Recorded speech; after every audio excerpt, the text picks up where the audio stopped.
Hi guys. I have never done this before, but I thought it would be kind of fun for us to do our read aloud. So grab your seaweed and let's pick up where we left off. So remember, Bud just got to Grand Rapids and he is about to meet his dad for the first time. So let's see. We're in the middle of chapter 12. And when Mr. Lefty Lewis said, okay, here's the deal. I'll give you, he looked at his wristwatch, 5 minutes to talk to your dad alone. If you're not back by then, I'll bring your bag in for you. It wasn't great, but it would have to do. Besides, it gave me some more time to think. Please promise that you won't look inside of it, sir. He raised his hand. You've got my word. I got out of the car and walked to the front of the log cabin. The doors looked like they were made out of chopped down trees, just like the rest of the building. I looked back at Lefty Lewis, and he was still watching, so I opened one of the doors.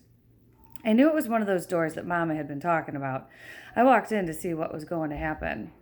Shucks, there was another set of regular doors inside. The front door looked closed behind me, and I was in the dark. I tried the other door, and it came open, but I didn't push it all the way in. I waited. Then I went back out to get my bag.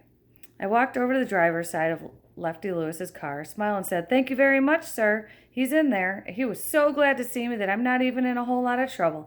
He's real busy right now and told me to tell you thank you very much and that he'd get a hold of you." Lefty Lewis smiled too. "Well, he might be happy now, but if I know anything about your daddy, I expect you're going to be having a problem sitting down before this night's over." Now, I know he's going to tell you this, but I got to add my 2 cents. Son, there aren't too many places a young Negro boy should be traveling by himself, especially not clear across Michigan. There are folks in this state that make your average Ku Kluxer look like John Brown. You know who John Brown is? No, sir. That's all right. He's out there moldering somewhere. But the point is, you were very lucky this time. You've got to be good and stay put. I know your dad's not the easiest man in the world, but believe me, he's mellowed out a lot from when it was just him and your sister.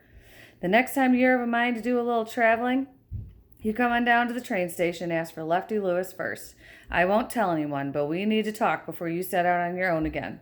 Lefty Lewis. Think you can remember that name? Lefty Lewis. Well, at least he was using the alias all over and not just with me and his family in Flint. He handed my bag out of the window. Okay, get back on in there and tell your daddy I said hello. Thank you, Mr. Lewis.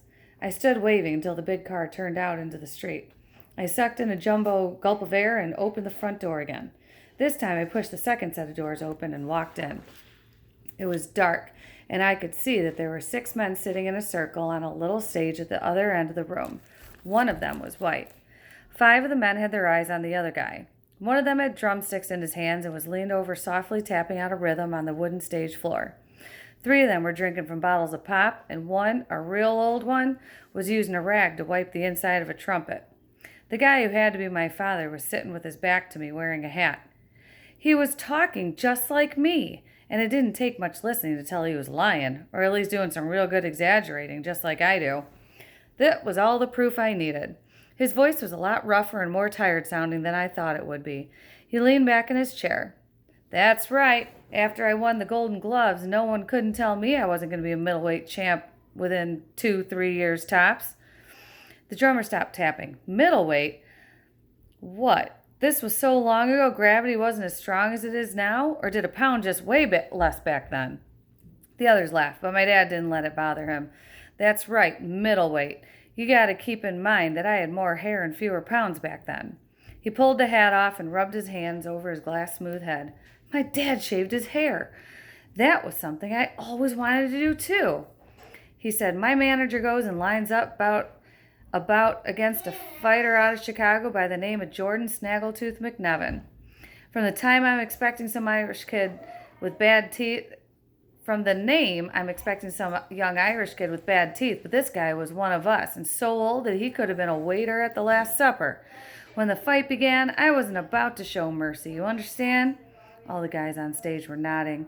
"And to make a long story longer, I go out and flick this halfway sieve right jab clean at Pop's head." And the horn guy said, "Herman, to this day I can't believe you swung at that old man." "What was I supposed to do, Jimmy? I wasn't trying to kill him or nothing. I just wanted to put him down quick and quiet." Jimmy went, And the next thing I know, I'm watching my mouthpiece and my chance to be champ flying out of the ring and into the fourth row of seats. I ain't never been hit so hard in my life. The drummer said, "What, you lost one fight and quit?" Then Hermione Calloway said the words that let me know I was right. I felt like someone had cut a light on inside of me. I knew it had been right for me to come all the way from Flint to Grand Rapids to find my dad. The idea that had started as a teeny-weeny seed in a suitcase was now a mighty maple. Hermione Calloway, my father, said, "There comes a time when you're doing something and you realize it just doesn't make any sense to keep on doing it. You ain't being a quitter. It's just that the good Lord has seen fit to give you the sense to know. You understand. Enough is enough."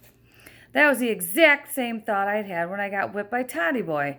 Only two folks with the same blood would think them just alike. I sucked in a big gulp of air, got a good grip on my suitcase, and walked into the light of the stage. The old horn guy, Jimmy, saw me first and said, "I thought I heard that door open. Did Miss Thomas send you, son?"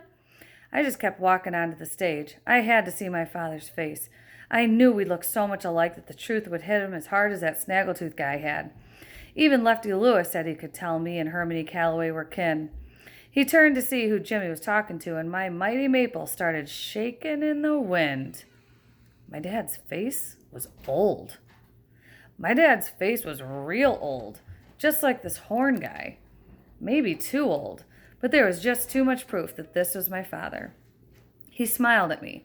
He had his arms crossed over a great big stomach, with his head-wiping rag hanging out of his right hand. The first thing my dad said to me was, "Well, well, well, little man, what brings you here, Miss Thomas?" "I don't know any Miss Thomas, sir." "So what are you doing here?" He put his hand over his eyes to shield them from the stage lights and looked out into the dark part of the bar. I noticed how wrinkly my dad's hand was. "Who brought you here? Your folks out there?" "No, sir, I'm here to meet my father." Jimmy said, "Who's your daddy? Why did he tell you to meet him here?" I kept looking at Hermione Calloway. "He didn't tell me to meet him here, sir. I come all the way from Flint to meet my daddy for the very first time." All the men looked over at the drummer. He stopped tapping. He said, "Aw, man, look, this child ain't no kin of mine. What's your mama's name, boy?" I said, "You ain't my daddy." I pointed right at Hermione Calloway's big belly. "You know it's you." All the eyes jumped over on Herman E. Calloway. He quit smiling and looked at me a lot harder, like he was really noticing me. I knew if I was a regular kid, I'd be crying buckets of tears now. I didn't want these men to think I was a baby, so I was real glad that my eyes don't cry no more. My nose plugged up and a little growl came out of my mouth, but I kept my finger pointed, cleared my throat, and said, "I know it's you." Okay, so that's the end of chapter 12, and I will have another one ready for you tomorrow. Bye, guys. Hope you're reading lots of good books at home. Email me. Tell me how you're doing. See you soon.